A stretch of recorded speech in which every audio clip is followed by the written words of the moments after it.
नमस्कार साथियों, स्वागत है आप सभी का आपके अपने YouTube चैनल होम मिनिस्ट्री में। दोस्तों, जैसा कि आप सभी पता है, हम लोग यूपीटीपीएससी एसओ की तैयारी करवा रहे हैं,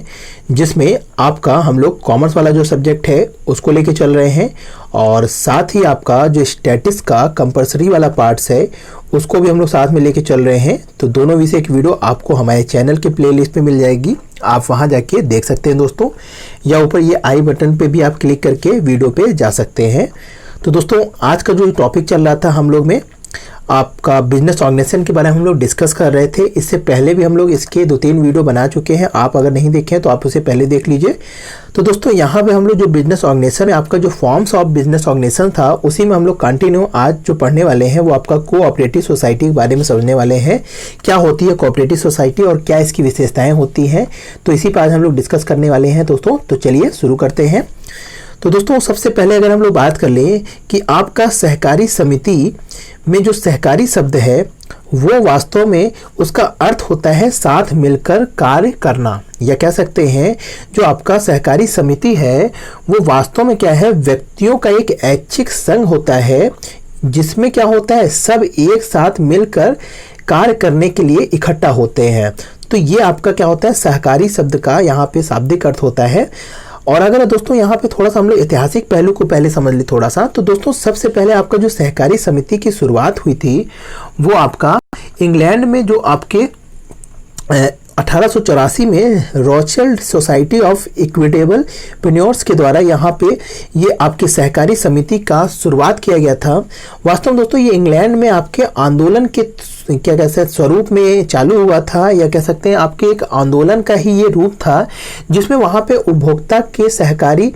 भंडार के लिए क्या किया गया था, ये बनाया गया था सोसाइटी। और वहीं से ये क्या हुआ था, ये विश्व में फैला और धीरे धीरे सभी राष्ट्र क्या थे, चाहे वो पूंजीवादी देश थे या आपके समाजवादी देश थे, सभी राष्ट्रों ने क्या किया, इस या कह सकते हैं इस आपके जो बिजनेस ऑर्गेनाइजेशन के फॉर्म्स हैं, इस फॉर्म्स को अपनाया और सभी लोगों ने इसको क्या किया, इस चीज़ पर अपना सोसाइटी बना के अपना व्यवसाय करने की कोशिश की। अगर दोस्तों हम लोग यहाँ पे इंडिया की बात कर ले या भारत में सबसे पहले अगर हम लोग देखें, तो आपका ये भारत में कोऑपरेटिव सोसाइटी की जो शुरुआत हुई वो 1904 में आपकी एक फेडरिक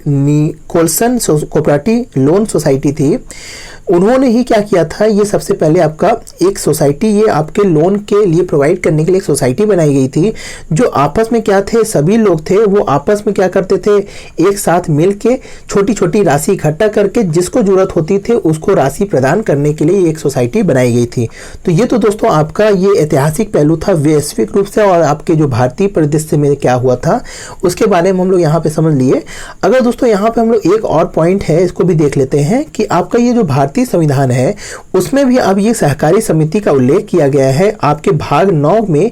जो भाग 9 का खा खंड है, उसी का अनुच्छेद 243 में इसका प्रावधान दिया गया है और इसको एक वैध दर्जा दिया गया है आपके भारतीय संविधान में भी। तो दोस्तों ये तो आपका कोऑपरेटिव सोसाइटी के बारे में थोड़ा सा समझ लिए हैं। अगर इसकी हम लोग स्पष्ट परिभाषा की बात करें दोस्तों, तो यहाँ पे आपका जो इंटरनेशनल लेबर ऑर्गेनाइजेशन है, ये इसके विषय में बहुत ही स्पष्ट और बहुत ही क्या कह सकते हैं उल्लेखित परिभाषा दिया है, जो कि आपका देखिए यहाँ पे दिया हुआ है कि आपका जो सहकारी समिति है वो क्या होता है, एक सीमित साधनों वाले व्यक्तियों की एक संस्था होती है। यानी यहाँ पे हम लोग जो शुरू में ही बोले कि आपका यहाँ पे जो व्यक्ति होते हैं वो क्या होते हैं, सीमित साधन वाले होते हैं। मतलब कहने का यहाँ पे तात्पर्य ये है दोस्तों कि जो भी व्यक्ति होते हैं वो बहुत ही उच्च वर्ग के नहीं होते, बहुत ही निम्न वर्ग के, सामान्य वर्ग के लोग होते हैं, जिनके पास क्या होता है, सीमित साधन होता है। और उसी सीमित साधन के बल पर वो क्या करते हैं, आपस में ऐच्छिक रूप से, यहाँ पे देखिए आगे दिया है कि सहकारी समिति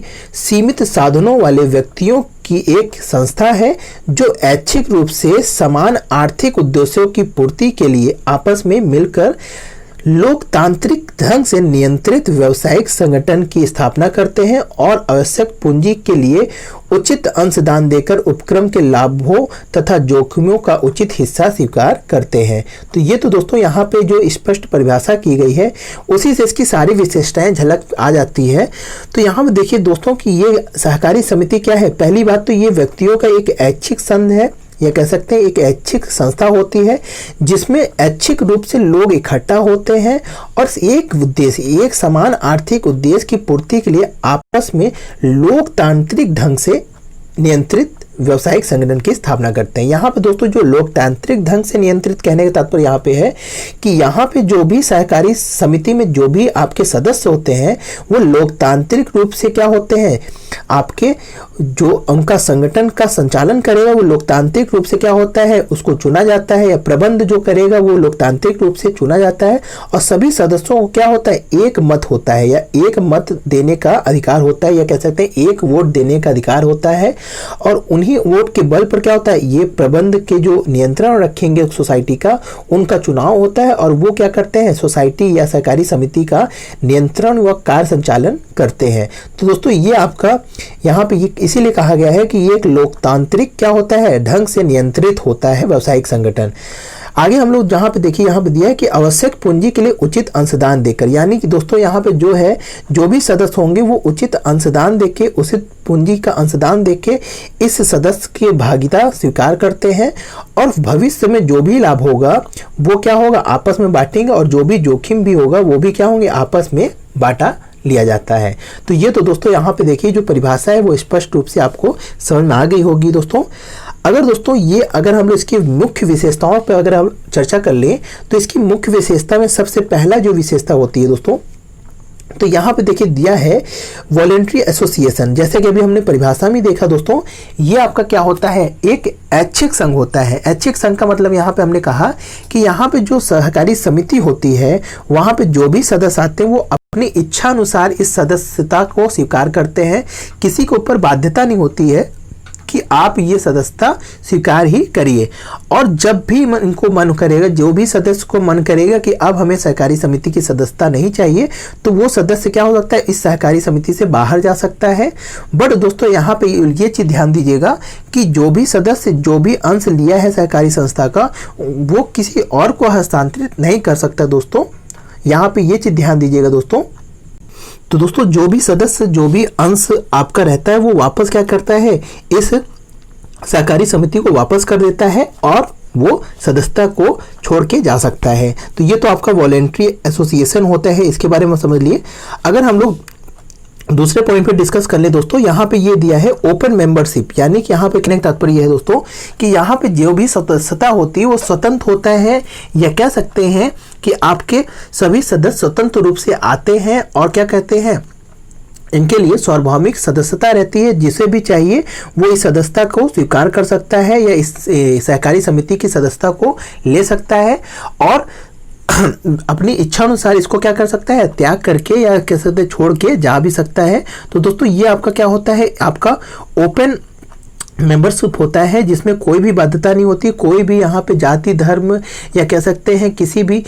ऐसी किसी भी बाउंडेशन का यहाँ पे भेदभाव नहीं होता है कि किसी व्यक्ति को लिया जाएगा और किसी व्यक्ति को नहीं लिया जाएगा। सभी वर्गों के लिए ये क्या होता है, आपका खुला होता है। और जो भी एक समान कह सकते हैं लोग होते हैं या कह सकते हैं एक समान वर्ग के लोग होते हैं, वास्तव में इसी वर्ग के लोग क्या होते हैं, एक साथ मिलके आपके यहाँ सहकारी समिति के सदस्य बनने के योग्य होते हैं या कह सकते हैं एक साथ मिलके काम करने के लिए यहाँ पे आते हैं। तो ये तो दोस्तों यहाँ पे ये जो दूसरा पॉइंट है आपका ओपन मेंबरशिप, इसका मतलब यही पे है। आगे अगर हम लोग देख लें, यहाँ पे दिया है कि एलिमिनेशन ऑफ मिडिल मैन। दोस्तों वास्तव में अगर हम लोग सहकारी समिति का इंडिया में देखें तो ये आपका जो शुरुआत हुई थी वहाँ पे आपके जो बीच के बिचौलिया थे या जो मिडिल मैन थे, इन्हीं को खत्म करने के लिए जो वर्ग सहकारी समिति के रूप में इकट्ठा हुआ था वो सीधे क्या करता था, ये डायरेक्ट क्या करता था, निर्माता से सामान ले लेता था और इस बीच के बिचौलिए से बचकर क्या करता था, डायरेक्ट यहाँ पे अपने इस व्यवसाय के थ्रू अपने सदस्यों को क्या करता था, अपनी सेवाएं या कह सकते हैं आपके ये प्रोडक्ट को सप्लाई करता था या प्रोडक्ट को प्रदान करता था। तो इसीलिए यहाँ पे कहा गया है कि जो सहकारी समिति होती है वो क्या करता है, एलिमिनेशन कर देता है मिडिल मैन का, जो कि क्या होता है यहाँ पे सदस्य लोगों के लिए क्या होती है, ये फायदे की बात होती है। और इसी एलिमिनेशन के द्वारा जो प्रॉफिट होता है वो क्रय के अनुपात में, जो सदस्य जितने क्रय में या जितने क्रय अनुपात में खरीदता है उसी में ये लाभ क्या हो जाता है, बढ़ जाते हैं। जो ज़्यादा खरीदता है उसको लाभ ज़्यादा बढ़ जाते हैं, जो कम खरीदता है उसे कम लाभ प्रदान कर दिया जाता है। तो दोस्तों ये तो आपका क्या हो गया, एलिमिनेशन ऑफ मिडिल मैन। अगर हम लोग नेक्स्ट पॉइंट की बात कर ले दोस्तों, यहाँ पे जो दिया है इक्वेलिटी, तो दोस्तों ये आपका कोऑपरेटिव सोसाइटी का आपका बहुत मुख्य या कह सकते हैं बहुत मेन प्रिंसिपल होता है कि यहाँ पे इक्वेलिटी होती है। इक्वेलिटी का मतलब यहाँ पे दोस्तों ये होता है कि एक सब के लिए और सब एक के लिए, ये सिद्धांत लेकर ये लोग क्या करते हैं, यहाँ पे समानता का भाव, ये समानता रहती है, या इसका ये जो सिद्धांत ही होता है कि एक सब के लिए और सब एक के लिए, यहाँ पे इस सिद्धांत पर कार्य करते हैं। मतलब यहाँ पे दोस्तों जो भी लोग एक साथ मिलके यहाँ पे आए हैं वो क्या करते हैं, अगर किसी एक व्यक्ति को जरूरत होती है तो सारे व्यक्ति मिलकर इस जरूरत को पूर्ति करते हैं, और सभी व्यक्ति मिलकर ही क्या करते हैं, एक व्यक्ति के लिए, और एक व्यक्ति सब व्यक्ति के लिए क्या होता है, हितकार होता है। तो यहाँ पे इक्वलिटी का भी दोस्तों ये आपकी विशेषताएं होती हैं कोऑपरेटिव सोसाइटी की। नेक्स्ट पॉइंट अगर हम लोग देख ले दोस्तों, यहाँ पे दिया है कि आपका इक्वलिटी डिवीजन और सरप्लस। तो यहाँ पे दोस्तों जो भी आपका सरप्लस होता है उसका क्या करते हैं ये लोग, 25% आपका पहले इसका ये रिजर्व कर लेते हैं और उसके बाद 10% अपने सदस्यों पर खर्च कर देते हैं, और जो भी बचता है यहाँ पे जैसे हमने बताया वहाँ पे परचेज रेशियो के अनुसार ये प्रॉफिट को क्या कर लेते हैं, शेयर कर लेते हैं और सरप्लस को आपस में बांट लेते हैं। तीसरा यहाँ पे देखिए नेक्स्ट पॉइंट जो दिया है मैनेजमेंट के बारे में। तो दोस्तों यहाँ पे हमने बताया था कि यहाँ पे आपका सभी सदस्यों को एक मत दिया जाता है, या कह सकते हैं डेमोक्रेटिक जैसा, लोकतांत्रिक जैसा यहाँ पे व्यवहार होता है, और सभी सदस्यों को क्या होता है, एक वोट दिया जाता है, या कह सकते हैं एक मत रहता है। उसी मत का अधिकार का प्रयोग करके यहाँ पे इस सदस्यों में से जो चुन के आता है वो इस पूरे मैनेजमेंट को संभालता है, कोऑपरेटिव सोसाइटी के मैनेजमेंट को संभालता है, और वही आपका क्या करता है, सभी कार्यभार को संचालन करता है। तो यहाँ पे जो मैनेजमेंट होता है वो आपके सभी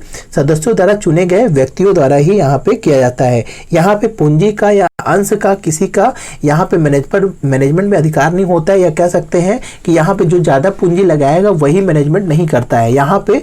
जो व्यक्ति सब आपस में एक साथ जो सहमति से जो व्यक्ति को चुना जाता है वही क्या करता है, ये कोऑपरेटिव सोसाइटी को चलाता है, या वही मैनेजमेंट का कार्यभार देखता है। नेक्स्ट पॉइंट की अगर बात कर ले दोस्तों, यहाँ पे जो दिया है डेमोक्रेटिक, जो अभी हमने ये बताया आपको कि यहाँ पे क्या होता है, सभी को एक मत दिया जाता है या एक मत का अधिकार दिया जाता है, और उसी लोकतांत्रिक विधि से यहाँ पे जो सदस्य होते हैं और उनके प्रबंधक लोगों को चुना जाता है। तो यहाँ पे आपका डेमोक्रेटिक भी इसका मुख्य विशेषताएं होती हैं। नेक्स्ट अगर हम लोग बात करें, यहाँ पे जो पॉइंट है आपका सर्विस मोटिव, ये क्या है दोस्तों, यहाँ पे जो कोऑपरेटिव सोसाइटी का ये बहुत अच्छा फीचर्स है, या कह सकते हैं मुख्य फीचर्स है, जिसमें यहाँ पे जो कोऑपरेटिव सोसाइटी होती है दोस्तों वो आपके मुख्य रूप से प्रॉफिट के लिए नहीं स्थापित की जाती है, या कह सकते हैं जैसे कि आप लोग सोल ट्रेड देखते हैं, पार्टनरशिप देखते हैं, वहाँ पे मेन मोटिव क्या होता है, आपका प्रॉफिट होता है। तो वहाँ पे आपका जो कोऑपरेटिव सोसाइटी है वो मेन उद्देश्य क्या कहते हैं, लाभ कमाना नहीं होता है, बल्कि अपने सदस्यों का हित करने के लिए या अपने सदस्यों के हित के लिए ये क्या होती है, सेवा देने के लिए एक संस्था को स्थापित किया जाता है। जैसे अभी हमने एग्जाम्पल जो बताया था कि जो बीच के बिचौलिए होते हैं उनको नष्ट करके अपने जो सदस्य होते हैं उनको क्या करना, उचित दामों पर सेवाओं को या उचित दामों में उत्पाद को क्या कहते हैं प्रदान कर दिया जाए। तो यहाँ पे ये क्या है, एक सेवा भाव के उद्देश्य से ये लोग कार्य करते हैं। यहाँ पे लाभ नहीं होता है कि ज़्यादा प्रोडक्शन बेच के या ज़्यादा उत्पाद बेच के ये ज़्यादा लाभ कमाने के उद्देश्य से नहीं करते हैं। ये केवल क्या होते हैं, सेवा भाव से ये कार्यरत होते हैं। लास्ट में दोस्तों यहाँ पे एक पॉइंट जो दिया है आपका लीगल स्टेटस, तो यहाँ पे दोस्तों आपका भारतीय यहाँ पे सहकारी समिति 1912 के अधीन यहाँ पे सभी सहकारी समितियों का क्या होता है, रजिस्ट्रेशन होता है, और उनकी जो शर्तें दी गई हैं उसी शर्तों के अधीन यहाँ पे रजिस्ट्रेशन किया जाता है, और तभी आपके भारत में सभी कोऑपरेटिव सोसाइटी क्या होते हैं, कार्यरत होते हैं। और दोस्तों इनके सहकारी समितियों का जब ये रजिस्ट्रेशन हो जाता है तो इनको सरकार के द्वारा भी कभी कभी कुछ सहायता प्रदान की जाती है, जो आपके जैसे कि आपके कृषि सहकारी समिति होती है, या कह सकते हैं आपके जो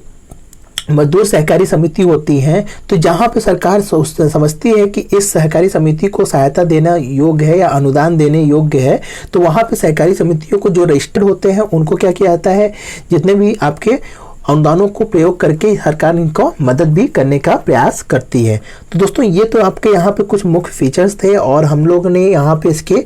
आपके सहकारी समिति के परिभाषाओं को समझ लिए थे दोस्तों। तो आशा है दोस्तों ये आपके कोऑपरेटिव सोसाइटी चीज़ों को समझ में आ गई होगी दोस्तों। यहाँ पे दोस्तों कुछ जो आपके यहाँ पे विशेषताएं हैं, इसी विशेषताओं से कभी कभी पूछता है। और यहाँ पे दोस्तों यहाँ पे दो सिद्धांत ये आपके कोऑपरेटिव सोसाइटी में बहुत मुख्य रूप से हैं, जैसे कि हमने अभी बताया था। यहाँ पे एक आपका लोकतांत्रिक सिद्धांत जो एक मत का सिद्धांत है, ये बहुत इंपॉर्टेंट है। और साथ ही आपका यहाँ पे एक सब के लिए और सब एक के लिए जो ये सिद्धांत है, ये भी आपका बहुत इंपॉर्टेंट सिद्धांत है। और इसी सिद्धांत पर आपको जब हम इंश्योरेंस का चीज पढ़ाएंगे तो आपका जो इंश्योरेंस का जो डेवलप हुआ था वो भी आपके कोऑपरेटिव सोसाइटी के ही स्वरूप में क्या कहते हैं चालू की गई थी। और वहां पे भी जो सिद्धांत था या आज भी जो बीमा का सिद्धांत है उसी सिद्धांत पर है जो आपका कोऑपरेटिव सोसाइटी का सिद्धांत है, एक सब के लिए और सब एक के लिए। तो हम जब इंश्योरेंस का टॉपिक पढ़ाएंगे तो वहां पे हम इस चीज को और अच्छे डिटेल में बताएंगे इस सिद्धांत के बारे में। तो दोस्तों आज के लिए इतना ही। आशा है आपको चीजें समझ में आ गई होंगी कोऑपरेटिव सोसाइटी के बारे में। और दोस्तों जो भी पॉइंट है उसको एक बार और देख लीजिएगा दोस्तों। तो आशा है आज की वीडियो आपको अच्छी लगी होगी दोस्तों। अगर अच्छी लगी तो लाइक कर दीजिए, और कोई इससे रिलेटेड क्वेश्चन है तो आप कमेंट सेक्शन में पूछ सकते हैं दोस्तों। और चैनल पे आप नए हैं तो दोस्तों सब्सक्राइब कर लीजिए। तो आज के लिए इतना ही दोस्तों। जय हिंद, जय भारत।